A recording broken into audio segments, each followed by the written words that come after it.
सुशासन कायम गर्दै गरेको भ्रष्टाचारीलाई कोट्दै गरेको सरकारलाई संसदबाट छलफल गरेर 2 घण्टामा सूचना तास गरेर निकाल्ने योजनाकारहरू यही छन् नि संसदबाट निकाल्ने।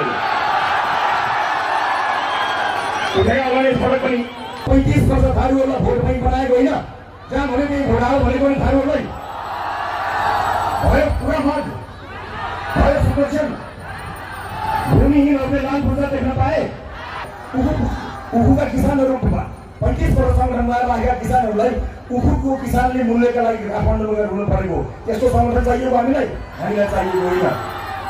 35 वर्षसम्म शिक्षकको हितमा काम नगर्दा शिक्षकहरू दुईतिहाईको सरकार हुँदा आफ्नो अधिकार मान्न काठमाडौँ गरेको होइन। के चाहियो त्यो संगठन? केको लागि चाहियो संगठन? किसानहरूलाई संगठनमा राखेर पार्टीको बिललाई भिराइदिएको होइन। 35 वर्षमा किसानले मूल्य नपाएर बाटोमा दुध राखेको होइन। किन चाहियो त्यो संगठन? किसानले मल नपाएको होइन, बिउ नपाएको होइन, बजार नपाएको होइन। तपाईको भोट लिएर गएर त्यो भोट बिचौलियालाई बेच्छन् किन हाल्नुहुन्छ भोट? शिक्षकहरूले आफ्नो अधिकारको लागि सडकमा जानु पर्दैन। राष्ट्रपालमा शिक्षकको भातृ संगठन छैन, किसानको भातृ संगठन छैन, मजदुरको भातृ संगठन छैन, विद्यार्थीको भातृ संगठन छैन। यी सबैको हक हित हाम्रो मूल नारा हो। हामी हाँगा बनाएर होइन, सोना बनाएर यी समस्यालाई राजनीतिभन्दा माथि गएर समाधान गर्छौँ। थारूहरूको छुट्टै संगठन 35 वर्ष थारूहरूलाई भोट बैंक बनाएको होइन, जहाँ भने त्यही भोट हाल भनेको नि थारूहरूलाई भयो पुरा मत भयो सुदर्शन। भूमिहीनहरूले लाल पूजा देख्न पाए। उखुका किसानहरूमा 35 वर्ष संगठनमा राखेका किसानहरूलाई उखुको किसानले मूल्यका लागि काठमाडौँमा गएर रुनु परेको त्यस्तो संगठन चाहिएको हामीलाई चाहिएको होइन।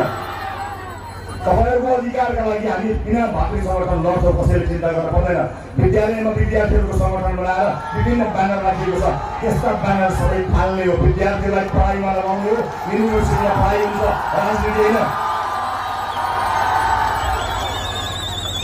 भोलि हुने कार्यक्रम स्थगित भयो। म त्यहीबाट बताउन चाहन्थे कलाकारहरू यही छन् नि।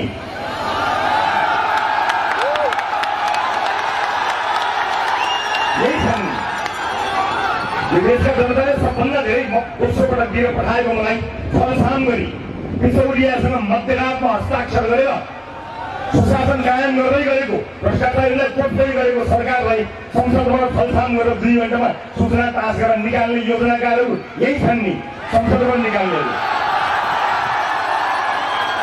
उठेका अगाडि पटक पनि